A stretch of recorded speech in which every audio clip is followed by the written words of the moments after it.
Bonjour à tous, bienvenue dans Express Orient. Cette semaine, nous nous intéresserons aux enjeux économiques en Iran après la levée officielle des sanctions internationales. Nous irons également à El Houl. Cette ville pétrolière syrienne a été libérée du groupe État islamique, mais le pétrole reste difficilement exploitable. Nous terminerons en Israël, découvrir une histoire d'amour qui dérange. L'Iran va récupérer 32 milliards de dollars de ses avoirs bloqués dans les banques internationales. C'est l'une des conséquences de la fin des sanctions économiques et financières. Elle a pris effet le 16 janvier dernier. Les autorités iraniennes ont aussitôt ordonné d'augmenter de 500 000 barils par jour la production de pétrole brut du pays. Après le grand retour de l'Iran sur la scène diplomatique, voici son retour sur le marché. Valériane Gauthier. Au lendemain de l'entrée en vigueur de l'accord nucléaire, le président iranien promet une embellie économique. Hassan Rouhani présente devant le Parlement le premier budget de l'après-sanction. La levée des sanctions provoquera de grandes avancées pour l'économie du pays. Pour atteindre une croissance de 8%, nous devons attirer 30 à 50 milliards de dollars en investissements étrangers chaque année. Dans un pays actuellement en récession, avec une croissance d'environ 0%, la fin d'une décennie sous embargo va permettre à l'Iran de réintégrer le marché mondial. Téhéran va notamment pouvoir récupérer des dizaines de milliards de dollars gelés à l'étranger et avoir accès au système financier international. Nous allons pouvoir recevoir les paiements facilement. Les transactions bancaires seront autorisées et les cartes de crédit pourront être utilisées. C'est très important, notamment pour le tourisme. Le tourisme avec tout le patrimoine de l'Empire perse. Objectif du gouvernement, accueillir 20 millions de visiteurs d'ici 2025. De nombreux groupes hôteliers ont déjà passé des contrats. Comme le français Accor, il vient d'ouvrir 2 établissements à proximité du nouvel aéroport de la capitale. Il y a beaucoup de projets, mais qui ont été pendant longtemps des projets sur le papier. Donc maintenant, on rentre dans le monde de l'action. Donc c'est-à-dire qu'on rentre dans le monde des partenariats, des discussions, du partage. On est là pour les 20 prochaines années.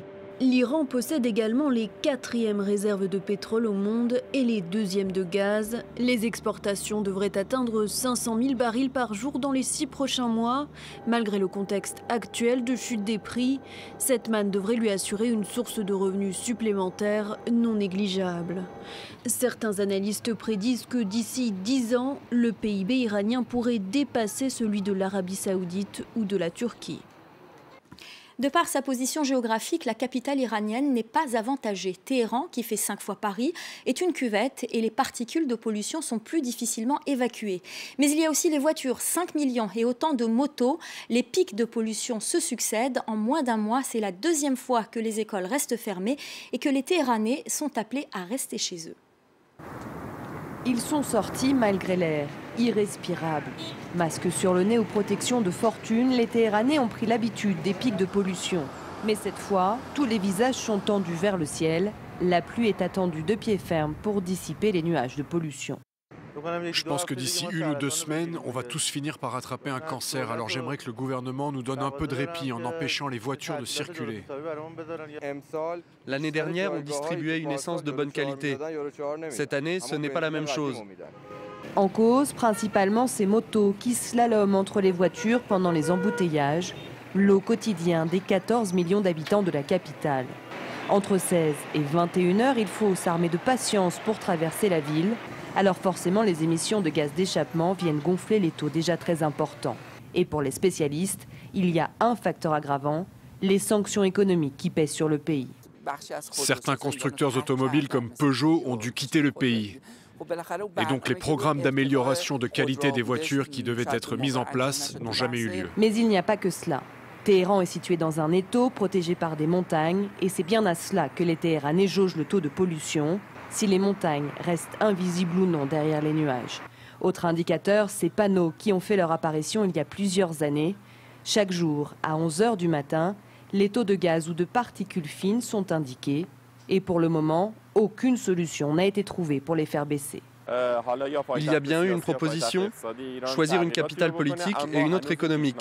Mais pour le moment, ça n'a mené nulle part. Alors on essaye de limiter les constructions des bâtiments et de contrôler l'arrivée d'habitants d'autres provinces. Selon les autorités iraniennes, l'an dernier, Téhéran n'a connu qu'un quart de jour seulement, sans pollution. Direction El Houl, une petite ville syrienne dans la province d'Assaké. Cette ville a peu d'importance si ce n'est ses puits de pétrole.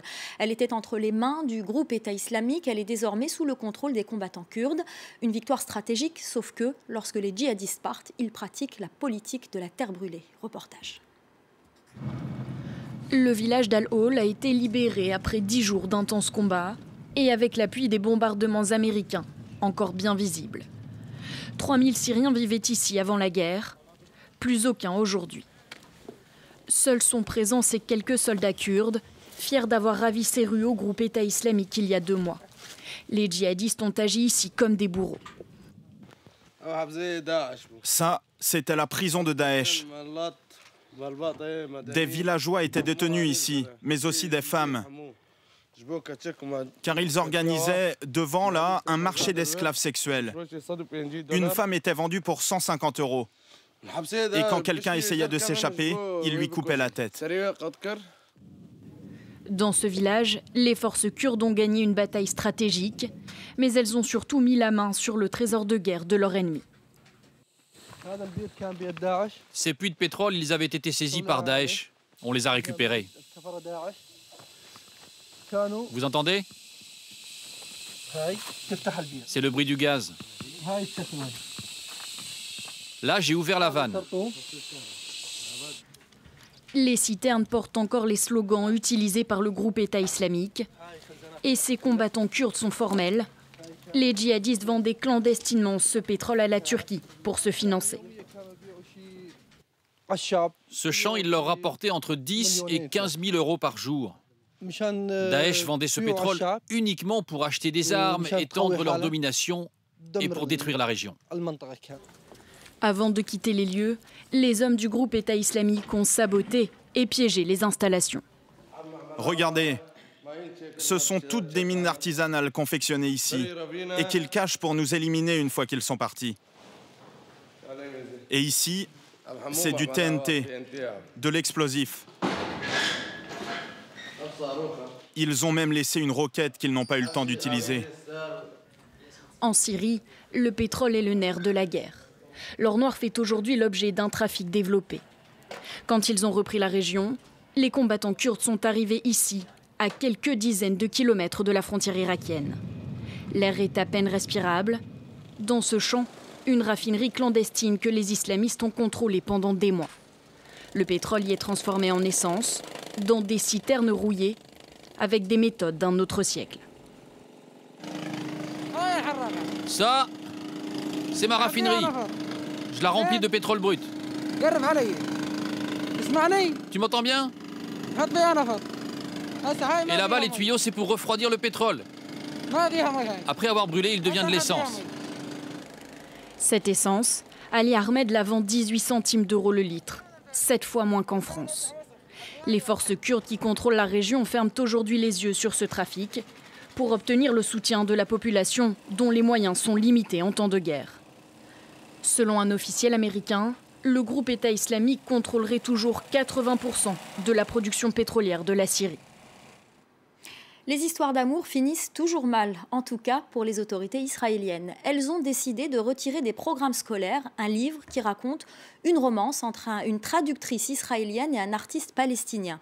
Mauvaise idée, cette censure a provoqué un tollé dans les milieux culturels israéliens et les ventes du livre ont explosé de 50%, à tel point que l'éditeur a lancé une réédition. Pierrick Laurent. Dans cette librairie de Tel Aviv, il n'en reste pas un exemplaire. Gader Haya, le livre dont tout le monde parle, est pourtant sorti il y a 1 an et demi. Mais en quelques jours, cette boutique en a écoulé plusieurs dizaines de copies. Certains clients l'ont acheté par curiosité parce qu'ils voulaient savoir ce que raconte ce roman. Et ceux qui l'avaient déjà lu l'ont acheté comme cadeau ou tout simplement pour protester. Protester contre une décision controversée. Le ministère de l'Éducation a exclu Gader Haya de la liste des ouvrages enseignés en littérature. Argument avancé dans un premier temps, inclure cette histoire d'amour entre une traductrice israélienne et un artiste palestinien menacerait l'identité israélienne. En réponse, le livre n'est pas seulement revenu en tête des gondoles. Le magazine Time Out a aussi publié cette vidéo partagée des milliers de fois, des couples mixtes, juifs et arabes, qui s'embrassent. Nous croyons que la situation telle qu'elle est aujourd'hui doit être changée. Nous ne voulons pas d'une révolution, mais simplement que ce pays soit plus ouvert aux autres. Car les êtres humains sont avant tout des personnes, peu importe leur origine ethnique ou leur religion. L'auteur du livre se sent dépassé par l'ampleur de la polémique. Pour Dorit Rabinian, il n'a jamais été question de délivrer un message dans son roman, mais elle reconnaît que les thèmes abordés font écho aux peurs des Israéliens les plus conservateurs. Cette peur d'être absorbé, de perdre le contrôle, d'être mélangé est le thème principal de mon livre.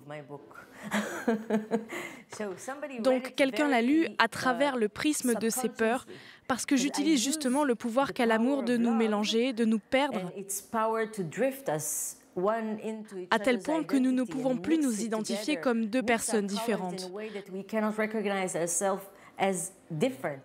Face aux critiques, le gouvernement fait profil bas. Aucune interview malgré nos demandes répétées, mais un simple communiqué qui minimise la décision.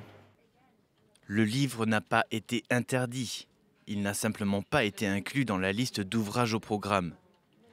Insuffisant pour certains professeurs qui ont décidé d'enseigner ce livre malgré tout. Car disent-ils, une histoire d'amour israélo-palestinienne, ça n'a rien de nouveau. Ce qui est nouveau avec ce livre, c'est la décision du gouvernement d'imposer son choix. Et ça, nous ne sommes pas prêts de l'accepter. Lors de sa première édition, le livre s'était vendu à 30 000 exemplaires. Pour faire face à la demande, l'éditeur a décidé d'en imprimer 15 000 supplémentaires. Voilà, c'est la fin de ce magazine. Restez avec nous sur France 24.